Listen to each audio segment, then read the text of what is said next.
Cine star కానీ politician కానీ ఎంత పెద్ద వ్యక్తి అయినా ఏ వ్యక్తి పైన అభియోగాలు వచ్చినప్పుడు ఆరోపణలు వచ్చినప్పుడు ప్రజలకు ఇబ్బంది కలిగినప్పుడు చట్ట ప్రకారం అతనిపైన కేసు నమోదైనప్పుడు 100% చర్యలు తీసుకుంటారు.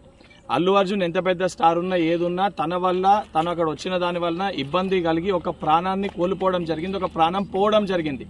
దానికి సంబంధించి ఆయన పైన కేసు నమోదై దానికి సంబంధించి ఆయన అరెస్ట్ చేస్తే, ఎందుకంటే ఇప్పటివరకు కనీసం ఆయన కండోలెన్స్ చెప్పడం కానీ ఆ ఇష్యూ పైన స్పందించలేదు. ఆ పొజిషన్ ప్రకారం కేసు ఆయనని అరెస్ట్ చేస్తే ఏదైతే సంబంధించి బడా వ్యక్తులకి స్టార్లకి మటుకే ప్రతిపక్షాలు ఏదైతే బీఆర్ఎస్ పార్టీ కానీ బీజేపీ పార్టీ కానీ సపోర్ట్ చేసే విధంగా మాట్లాడడం అనేది సరికాదు. సామాన్యమైన ప్రజల యొక్క కుటుంబం ఈరోజు ఆ యొక్క సంఘటన వల్ల చిన్నాభిన్నం అయిపోయింది. ఆ కుటుంబానికి సంబంధించి స్టార్ ఉన్నా ఎవరున్నా తప్పు ఆయన వల్ల జరిగింది కాబట్టి అభియోగాలు ఆయన ఎదుర్కొంటున్నారు కాబట్టి ఆరోపణలు ఆయన పైన వచ్చినాయి కాబట్టి చట్ట ప్రకారం ఏ చర్యలు తీసుకోవాలో అవి పోలీసు అధికారులు తీసుకోవడం జరుగుతుంది.